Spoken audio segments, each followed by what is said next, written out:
Welcome to the deep dive. Today we're tackling a stack of source material that drags us right into the philosophical underbelly of Los Angeles noir, a world where reality isn't exactly a sturdy pillar, it's more of a rough draft. And where the devil pays not in gold, but in paradoxes. Yeah, exactly.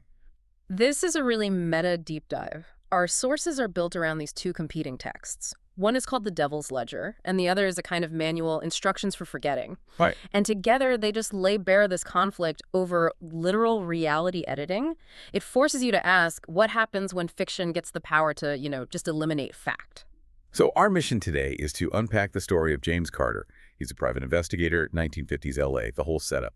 And we're following the supernatural case that made him realize, well, that he might not be real at all. Yeah, we're tracking it through three key artifacts: the manuscript, the typewriter, and the ledger. And it's a journey that takes him from this hard-boiled PI to what the sources call an ontological anomaly. And the initial setup is it's perfect noir. Carter, you can picture him, trench coat, weary PI. He gets hired by a client named Woland. A professor. A professor with suspiciously perfect teeth and this chillingly deep knowledge of Carter's pasts. Plural. That's the first big red flag, isn't it? Pasts. It immediately tells you this is not just some guy with a case. The sources are pretty clear. Woland is the devil or some entity standing in for him. And the payment he offers Carter is just pure contradiction. He says, and this is a quote, "Everything you need, nothing you want." And that line, it's so much more than just a cool, punchy line. It's really the philosophical foundation for the entire story. How so? Well, Woland isn't offering money. He's not offering power. He's offering resolution. He's giving Carter the tools to solve the case, which fulfills the detective's need for purpose. But he's also ensuring that the answer Carter finds, the truth about his own existence, will be the one thing he absolutely does not want. It basically guarantees tragedy from the start. A perfect paradox to kick off a story that's all about breaking causality. Okay, so let's get into this spiral. We'll start with the first artifact Woland gives him, the manuscript. Right. This text is called The Gospel According to Pontius Pilate. And visually, it's described as impossible. It's impossibly thick. And the leather binding, the source says it looked like it had opinions about being tan. Which is just a great line. It already feels like something that shouldn't exist. And when Carter starts reading it, that's where we get the first hint that this isn't just a normal book. It has this kind of literary schizophrenia. It shifts style, right? Wildly, page by page. 1 minute, it's all biblical gravitas. The next, it's hard-boiled staccato. You have one page describing Pelossi's, complex historical doubts. And then the next page. The next page has him drinking cheap scotch on Sunset Boulevard, complaining about the traffic. So Carter, obviously, he needs help with this. He takes it to a librarian, Miss Cordelia Finch. A very sharp librarian. And she immediately sees it for what it is, a palimpsest, which normally means a manuscript that's been scraped and reused. Right? You see the faint traces of old writing underneath. Exactly. But this one's different. It's a palimpsest of texts that were never written. Or, and this is the terrifying part, texts that are going to be written. Whoa. So it's a repository of potential and defunct stories all at once. Yes. That idea of texts that are going to be written is so chilling. It implies the future is already down on paper somewhere. And this quickly moves beyond just, literary theory. The stakes get very real very fast. Oh, absolutely. The text has a tangible effect on the world. Dr. Harlan Jessup, a professor of eschatology who reads it and goes mad, he calls it a narrative virus. A narrative virus. I like that. And like any virus, it starts to infect reality. It makes its prose literal. And this is where that dark noir humor meets supernatural horror. The consequences hit the film industry first, of course. Naturally, you have a powerful studio executive who, maybe he was described in the manuscript as soaring high, I don't know, but he falls up 10 stories, like a reverse meteor. But the detail that really gets me is the scriptwriter. Yes. The man drowned in his bathtub. Okay, classic noir setup. But the autopsy, his lungs were filled with deep black ink. Not water, ink. The physical reality was literally being displaced by the narrative. The words weren't just describing his death, they were substituting the very elements of his death. So the words are actually replacing reality. Does that mean the author is literally drowning the world in their own story? I think that's the implication. It all connects back to the core idea of the source material. Reality is fragile. It's far more provisional than people like to believe. It's just held together by consensus. And if that manuscript is completed, The current reality gets overwritten, gone, maybe replaced by the one where Pontius Pilate complains about LA traffic. okay, so that sets up the first major confrontation. Hmm. Carter finds the typewriter, what Woland called the dispersion engine, and he destroys it. He thinks he stopped the chaos. He thinks he has. But then the focus shifts completely to the second artifact, the ledger. And the stakes shift from what is real to who is real. This is the central twist, really. It is. Carter meets a woman, Margarita Nikolaevna. Her dead husband, Berlioz, left behind this small, leather-bound ledger. And Carter opens it and finds his own name. And it's not just his name, is it? It's the description that's devastating.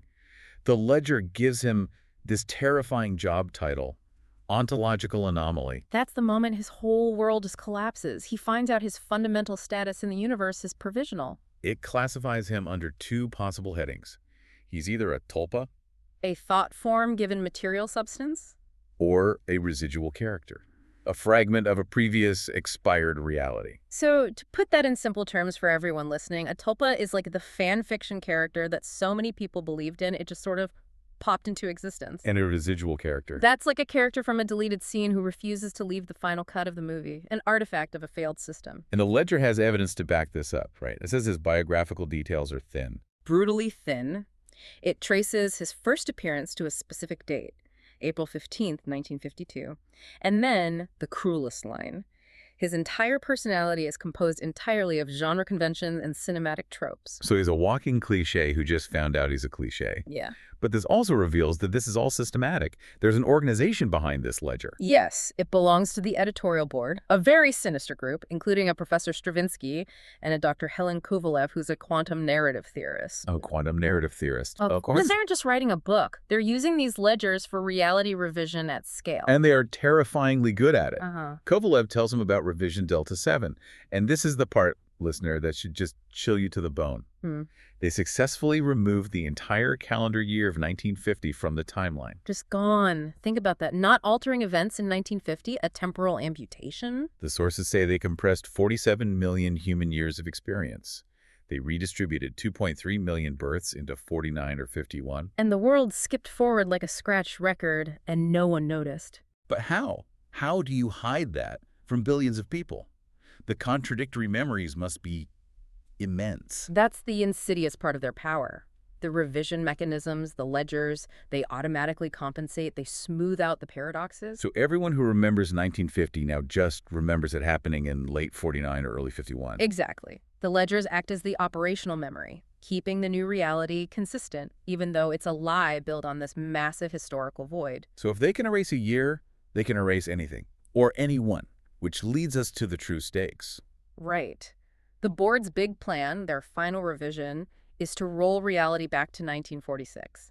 They want to write a better world by preventing the Cold War. And they've chosen a specific place to do this, Union Station in Los Angeles. Union Station is their narrative nexus. It's a place where paths diverge, futures are chosen. It's the perfect stage for a grand rewrite. But then a third player enters the game. A woman who calls herself Azazello, the absent author. And she contacts Carter with a bombshell. The typewriter he destroyed, it was just a copy. She has the real one, the machine. The source of it all. The origin point. It's described as being older than writing, maybe from Babylon or Atlantis. And Azazello's goal is different. She doesn't want control for a select few. She wants to democratize it. Exactly. Give everyone the power to rewrite their own history. Fix their own mistakes. Which on the surface sounds like freedom, but in reality it's just complete and utter chaos. Instantaneous narrative chaos. And that leads Carter to the most critical truth of the whole story, which he pieces together from old notes. The ledgers themselves, they aren't tools, they are parasites. Parasites. Yes, they feed on revision. The more changes the board makes, the stronger the ledgers become, and the more edits are needed to fix the new inconsistencies. It's an addiction masquerading as methodology. So the board thinks they're refining reality, but they're actually just feeding this system that can't stop editing. They're trapped in a feedback loop. And this is where Woland's role suddenly makes sense. He's the agent of chaos, but even he is being threatened by the board's obsessive need for rational control. He's being edited out of existence. Rapidly. So he gives Carter his final heartbreaking piece of advice. He tells him, destroy all the artifacts. It will stop the chaos, and it will make reality fixed and immutable. But there's a huge personal cost for Carter. A profound one. Woland warns him that since his very existence relies on this narrative flexibility, on the ambiguity of his origins, destroying the system might cause him to just dissolve. But he says uncertainty is better than guaranteed non-existence. Precisely, which sets the stage for the climax at Union Station. The board is ready for their big 1946 rewrite. Carter arrives with the 3 key artifacts: the board's ledger, Azazello's, and the original ledger from a collapsed timeline. He crashes their party by dropping all 3 ledgers onto their typewriter. The conflicting parasitic narratives create what the source calls a narrative black hole. It disrupts their plans, but the main thread is still there: Azazello and the machine. And she tempts him. It's the ultimate temptation. She offers him the chance to use the machine to finally write himself a history, to create a real past, to become My real boy. a real boy with biographical depth. The one thing he wants more than anything. But he rejects it. He's had this realization that being real means being stuck, being finished. He chooses the uncertainty, the possibility of a future over the certainty of a written past, and he destroys the machine, shattering it on the train tracks. And the result is immediate. Reality snaps back. The revisions stop. We see characters like Anushka, who'd been rewritten 17 times, finally find herself as only one person. Which is described as terrifying but restful. So Carter stops the madness. The editorial board is disabled. Woland's gone edited out of history, but Carter remembers him, and he's left with the one thing he can never escape. The doubt. He will never, ever know if he's real or fictional, a character or a man. So what does this all mean for us, for you, listening? Carter sacrificed his own narrative flexibility to make our reality fixed, stable. But was that a victory? Or did he just trade one kind of chaos for a deeper, more systematic kind of control? And this is where that second source, Instructions for Forgetting, or the LVDR, comes in with its profound and deeply skeptical critique. The LVDR basically suggests that this new solidity, this fixed reality, is the biggest fiction of all. It introduces these radical concepts built around uncertainty, like a non-existent punctuation mark. Yeah, the uncertainty point. It indicates a statement that might be a question, or might be neither.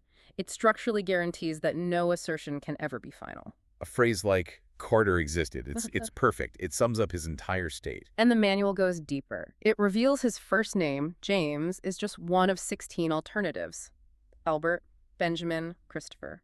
Each documented in a non-existent office in the Bradbury building. It's a constant reminder for him. Having 17 possible pasts is worse than having no certain past at all. But the most crucial and really the most disturbing piece from the LVDR is about the unwritten Chapter 17, a chapter that was deliberately removed from the ledger. Why? What did it say? It revealed that destroying the machine didn't end revision. It just made it involuntary and unconscious. The machine was a throttle. Without it, reality itself became a self-editing system. So instead of the board planning revisions, reality just self-edits now. It eliminates what it sees as bugs, minorities of thought, narrative inconsistencies. Without anyone ever noticing. Carter stopped the intentional chaos, but he may have initiated an even more insidious systematic erasure. And yet he chose to believe that being real meant remembering what was lost. He chose to act as if his existence mattered, even if he couldn't prove it. He chose ethical action over existential proof. Which brings us to our final provocative thought. Azazello argued that a fixed reality, one where mistakes and tragedies are permanent, is hell. People are trapped, unable to become anything other than what they are. So we have to ask you, is a reality without possibility, without the ability to fix mistakes? Is that certainly the only truth worth believing in? Or is that, as the LVDR suggests, the greatest fiction of all?